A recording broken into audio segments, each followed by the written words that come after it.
योग गुरु बाबा रामदेव के इस्लाम और मुसलमानों को दिए गए बयान पर बवाल मच गया है। मुस्लिम धर्मगुरु ने जहां रामदेव के बयान की आलोचना की, तो वहीं सपा सांसद शफीकुर रहमान ने आरोप लगाया है कि रामदेव बीजेपी को फायदा पहुंचाने की कोशिश कर रहे हैं। इतना ही नहीं, उन्होंने बाबा रामदेव को कुरान पढ़ने की भी सलाह दी है। दरअसल बाबा रामदेव ने राजस्थान के बाड़मेर में आयोजित एक धर्म सभा को संबोधित करते हुए कहा था कि इस्लाम धर्म मतलब सिर्फ नमाज पढ़ना है। मुसलमानों के लिए सिर्फ नमाज पढ़ना जरूरी है और नमाज पढ़ने के बाद कुछ भी करो, सब जायज है। चाहे हिंदुओं की लड़कियों को उठाओ, चाहे जिहाद के नाम पर आतंकवादी बनकर जो मन में आए वो करो। लेकिन बड़ों को करना, एक तो छोटी बेटियों ने योग घणो अच्छो करो, एक बार जोरदार ताली बजाओ इन वास्ते।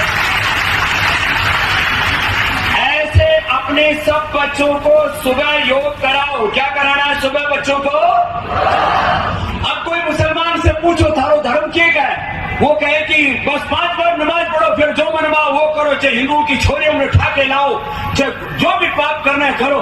वो इस्लाम का मतलब नमाज समझते हैं। घणे पाप करते हैं हमारे बहुत से मुस्लिम भाई, लेकिन नमाज जरूर पढ़े मेरे बेटा। क्योंकि उनको यही सिखाएगा बस नमाज पढ़ो, बाकी जो करना है करो। आतंकवादी बन गए घणे, बाकी और जितने भी अपराधी घने बन गए, नमाज जरूर पढ़नी, बस इतना ही सिखाओ, नमाज पढ़ो, जो मन में वो करो। ऐसा हिंदू धर्म नहीं है। तो ईसाई क्या सिखाते हैं? बोले बस वो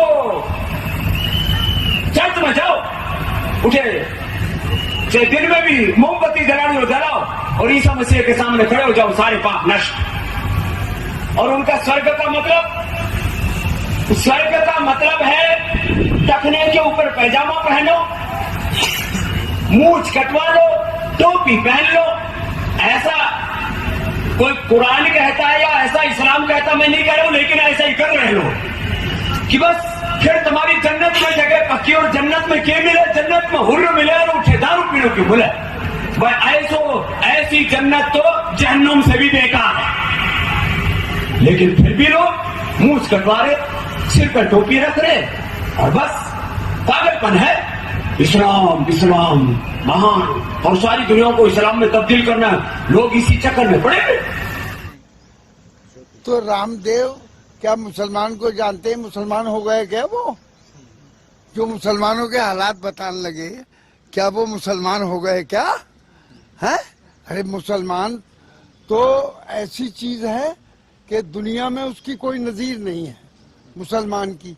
मुसलमान जब खुदा और खुदा के रसूल को मानता है, जिस दिन इस्लाम ले आता है वो, उसमें दाखिल हो जाता है, तो उस पर पाबंदियां होती हैं। कुरान शरीफ पूरा आईन और कानून है इस्लाम का जो अल्लाह ताला ने बनाया है, उस पर पैरवी करना, बुरे कामों से बचना, अच्छे कामों को काम करना।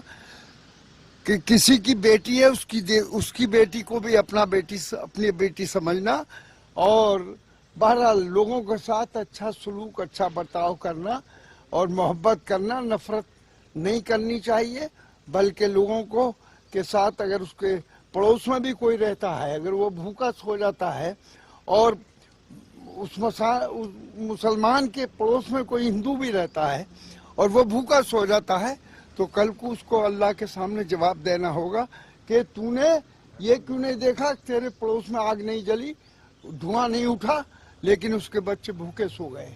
आपको क्या लगता है कि क्यों कह रहे होगे रामदेव ऐसा? क्या तो ये नफरत फैलाने के लिए, चूंकि गवर्नमेंट की हमारी पॉलिसी नफरत फैलाने की है, मोहब्बत फैलाने की नहीं है। हम चाहते हैं कि मोहब्बत आम हो, नफरत को खत्म किया जाए, जब भी मुल्क का निजाम भी ठीक होगा और मुल्क के अंदर खुशहाली आएगी। मुसलमान और ये रात दिन जो झगड़े हैं ये सब खत्म हो जाएंगे। रामदेव यही नहीं रुके, रामदेव ने कहा कि जन्नत में हूरें मिलेंगी और वहाँ शराब मिलेगी, उससे तो बदतर जहन्नुम है। अरे भाई, तो वो अपने हिसाब से जो कुछ भी कह रहे हैं, मुसलमान का अकीदा दूसरा है, समझ गए ना? हाँ, ये वो मुसलमान की उन्होंने कुरान शरीफ को नहीं पढ़ा, इस्लाम को नहीं पढ़ा कि व्हाट इज इस्लाम और इस्लाम क्या कहता है। ब्यूरो रिपोर्ट टीम सनसनी 24 घंटे न्यूज।